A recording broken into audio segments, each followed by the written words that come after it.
Kay hapit naman po ng tag-ulan kinahanglan na nato ayohon ang naguba sa bagyo sa ning aging mga tag-ulan. Kay Domingo malagi karon wala kayo siya hakot sa isda kay wala na ganahi managat ang mga mangingisda kay tungod sa pagkamahal sa gasolina nag 40 na lang gud ang kilo unya nag 100 ang litro sa gasolina. Kitsa mang mananagat nga ganahan managat pa di ana nga malugi pa sila.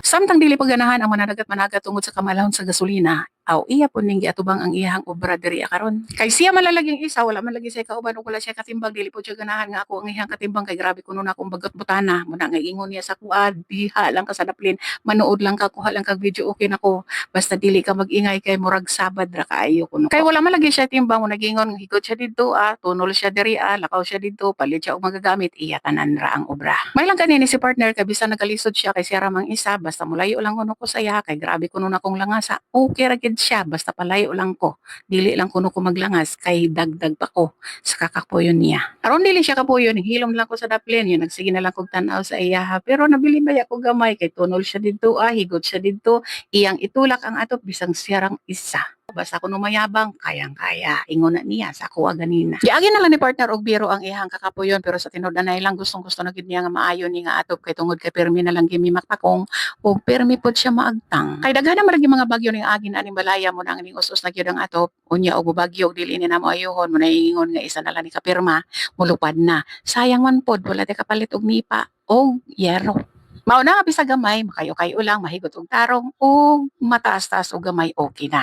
Sa hinay-hinay niya nga siya lang isa iyag yung naitulak ang atop og nabutangan na pod niya haligi. Samtang nanood ko siya nakaingon ko sa akong kaugalingon nga budlay gyud ay og wala kay partner no. Kay bisag sa pagpanday ba murag kalisod kay kanang bitaw siya lang isa nahigot dire tulak sa haligi tulak sa atop butang sa haligi pastang lisura. Nakaingon ko nga kinahanglan gyud sa kinabuhi sa tawo nga aduna gyud kay kauban. Sa bisag unsa nga bulaton dire sa kalibutan bitaw no kinahanglan naa kay timbang aron nga sayon og dali mahuman ang trabaho kay kung ikaw lang isa pastilan budlay gyud kaayo sa lawas ba. Pero kay mayabang man lagi kuno siya dili gyud siya magpatabang sa kuha kay base kuno mapitkan ko. Hala, grabe. Hilason ba? Concern kayo nga mapitkan ka pero sa tinuod na lang dili gyud man na siya magpatabang basta nagatrabaho na siya kay lisdan lagi siya sa akong baba kay grabe kuno na akong langasa. Nakapoy kuno noon siya kaayo og na ako magsigig atang sa iyang trabaho. Kay mo suggest man ko unya kay dili man niya gusto nga akong suggestion. Ngun ana man mga lalaki ba mga pride kaayo. Pero sa tinuod na lang nahuman siya nalipay nako kay naitaas na ang bubong og mohimo na lang pod siya diri sa dulo kay amo ng atupan kay suggestion lagi na ni mother.